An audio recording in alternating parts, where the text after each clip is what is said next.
Another thing that you really want to consider about your arrow setups, guys, is insert durability, insert mass, broadhead durability, and broadhead mass. Like I said, I'm a big believer in mass equals durability. If you have a stainless steel insert or component, like we're setting up for Travis, that's a 60 grain stainless steel insert, that's going to be a lot more durable over time than, say, a 20 grain aluminum insert. And I'm running 20 grain aluminum inserts this year, but I'm just bearing with the fact that I'm going to have to replace inserts all the time. That's okay. That's what I chose to do this year. But the heavier broadheads, they're going to be made of thicker steel. They're not going to bend on you as often. They usually hold a better edge because the blades are thicker. And the stainless steel components, they're obviously not going to bend as much over time. And I did a lot of testing with this year. I got some cheap aluminum inserts off eBay. I will not say who makes them, because I don't want to disparage anybody. I shot them for a few months, and after maybe 3-4 months of 3D archery, I threw them on a spinner again, and they were wobbling like crazy. Versus the stainless steel inserts that I was running from Ethics Archery were still completely fine. And that's another thing, if we're talking about arrow components, got to give Ethics Archery a shout out, because they probably do the cleanest machining and have the best tolerances for 204 arrow setups on the market. And I love 204 arrow setups. I like heavy 204 arrow setups because, again, mass is durability. In my opinion, and with what I've seen, thick-walled, heavy arrows are going to be more durable for you. That being said, all 6 of Travis's arrows are finished. We got him all fletched up with Warhead branded AAE Max Stealths.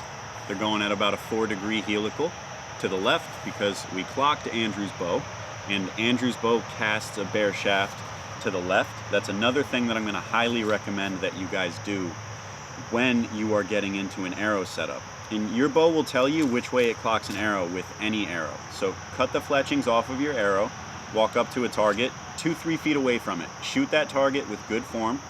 With your nock point knocked at 12 o'clock, make a nock with the Sharpie. Your arrow is going to spin a 1/4 inch to the left or to the right at 2 or 3 feet. That tells you which way your bow is casting your arrow. I call it a rotation clock.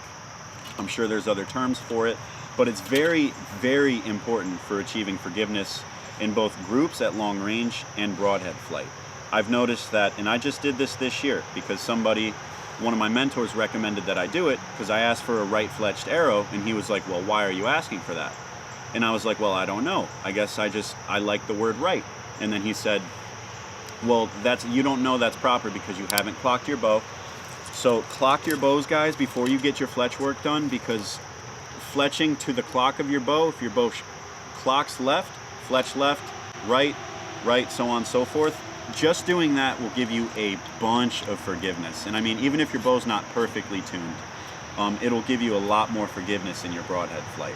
So you definitely want to make sure you want to do that. You know, that's a little more nuanced. Not a lot of guys like cutting their own fletchings off, because a lot of guys don't fletch their own arrows. But I'd highly also recommend that you guys go buy an Arizona Easy Fletch from Amazon, man. It's $50-60 bucks. It's going to save you a lot of money on the back end, because now you don't have to run to a shop every time you need arrows fletched, or you don't have to pay a freelance guy like me that builds custom arrows on the side. Though I try to do the best I can for the local hunters around me. That's basically it, guys. Just consider durability, consider forgiveness on hard bone impacts. God forbid you pull one a little forward and you do hit that mature buck in the shoulder. We spend 8 months to prepare for about 4 months of hunting season, and generally those 4 months of hunting season, the peaks and the climaxes of those experiences are very short-lived. So you're talking about your hobby is centered around maybe 2 minutes of interacting with deer a year. You know, some guys more, some guys less. You know, it varies, whatever.